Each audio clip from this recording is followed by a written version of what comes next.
When I said I wanted to win 8 gold medals, basically half the people in the swimming world thought I was absolutely crazy and nobody could ever do something like that. But for me, I was somebody who believed in it and somebody who believed in the process of getting there. I knew it wasn't going to happen overnight, like I said before. But every little small thing that we did was a small stepping stone in order to even be able to have that chance and that opportunity to do what I did in 2008. So it was 2014. Sports Illustrated cover story with Tim Layden, and we're having an interview here in Phoenix, and whatever question he asked me just opened me up, dropped my shoulders, and I just let it all out. I was just ready to. Mm-hmm. You know, I think for me, when I checked myself in to get treatment and to get help, I knew that that's what I needed, and I was at the end of the road, and I had to get help. I was at a scary place in time, and for a long time, I didn't know how to ask for help. I think once I asked help for the first time, everything became easy. So that question, when he asked me, whatever it was, it just opened me up, and I felt comfortable to share everything that I'd been through. Because it was almost like I said to myself, I don't care what people think. This is me, and this is my journey, and it makes me who I am. So, you know, the only way for me to learn and grow and to get over certain things that I've gone through is to communicate and to talk about it. And look, I'm not perfect, right? Like, nobody's perfect. And I struggled a lot through my life. My first depression spell was in 2004. And I went up and down roller coasters all throughout life. I think it's vulnerability. I think vulnerability is a scary word for a lot of people. It's a scary word for me. You know, I remember when I checked into a treatment center, I was shaking when I went in there, because I didn't know what I'm getting myself into, but I wanted help. I didn't like feeling the way that I did. Every day is a new challenge, right? Every day is a challenge, is a day that we can prepare ourselves even more. So for us, we would call it putting money into the bank. So at the end of the year, when we had a major international competition, we could withdraw that money that we had saved throughout the year. And look, I'll be the first one to tell you, there were a lot of days where I did not want to get out of bed. And I guarantee you, if I ask the question here, if everybody is excited to get out of bed every single day, if I saw a hand, I'm going to blatantly call you a liar. Because we all know that is far from the truth.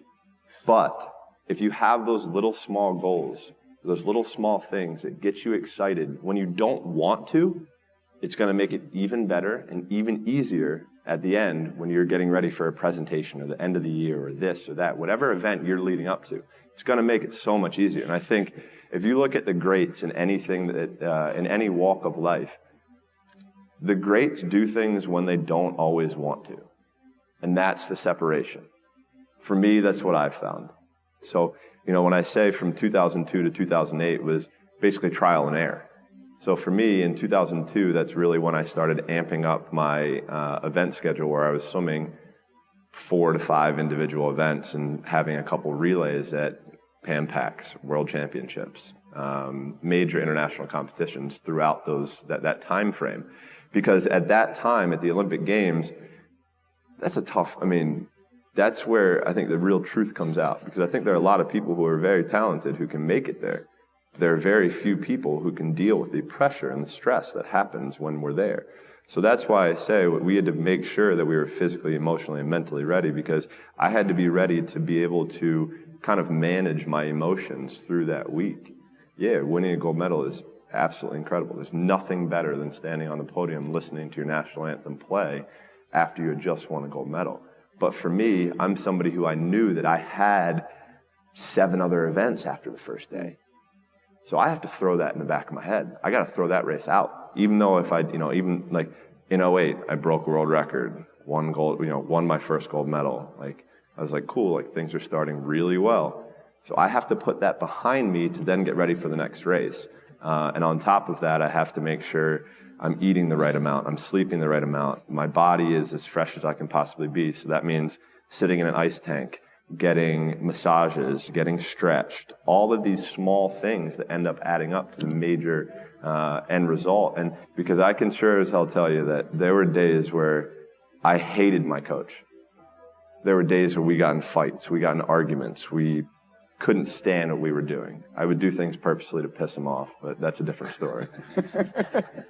But, I think that was just really how we worked. Like, he was somebody who was so perfect for me that if I ever would have swam for anybody else, I never would have had the chance to do what I did, because he challenged me in ways and forced my mind to think differently. For me as a kid growing up, I'm huge into music, and music is a big part of my life. And I'm a huge Biggie Smalls fan, and he wrote a song called "The Sky Is the Limit."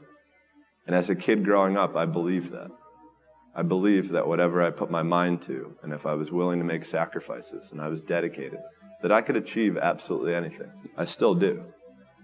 I think every person can really define it in their own way. I mean, I think it kind of really determines on what they want.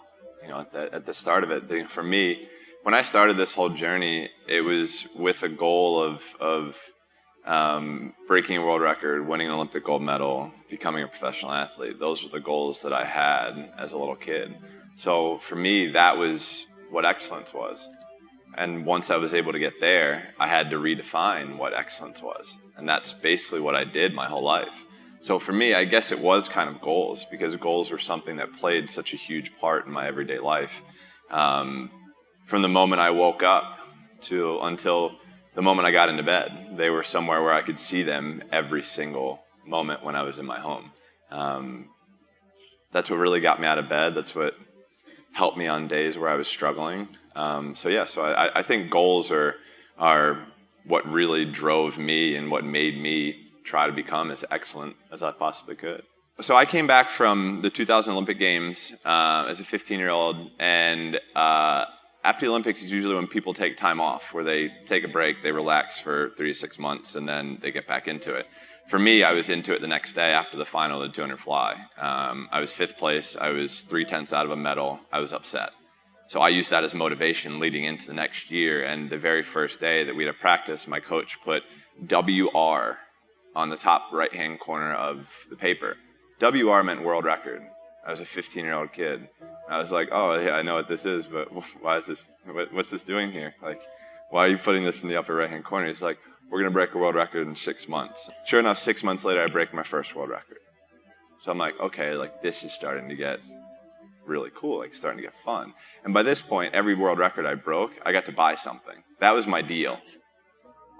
I was a professional athlete at 15. I had signed my first professional deal. So when I signed with an agent at 15, I told him that I wanted to change the sport of swimming. So I wanted to do something that the sport had never seen, but people had never seen. The globe had never seen. And to be able to have that opportunity, I had to be able to do things differently. I couldn't do it the same way that everyone had done it before. So for me to go 5 or 6 straight years, that meant I had 52 extra days a year. So, but also in the sport of swimming, if you take 1 day off, it takes you 2 days to get back to where you were. So, somebody takes off on a Sunday, they're not back until Tuesday. So they're only getting Tuesday, Wednesday, Thursday, Friday, Saturday. As where I'm getting 6 years straight. So I'm getting that much more ahead of them. I'm getting that much more work. I'm in that much better shape.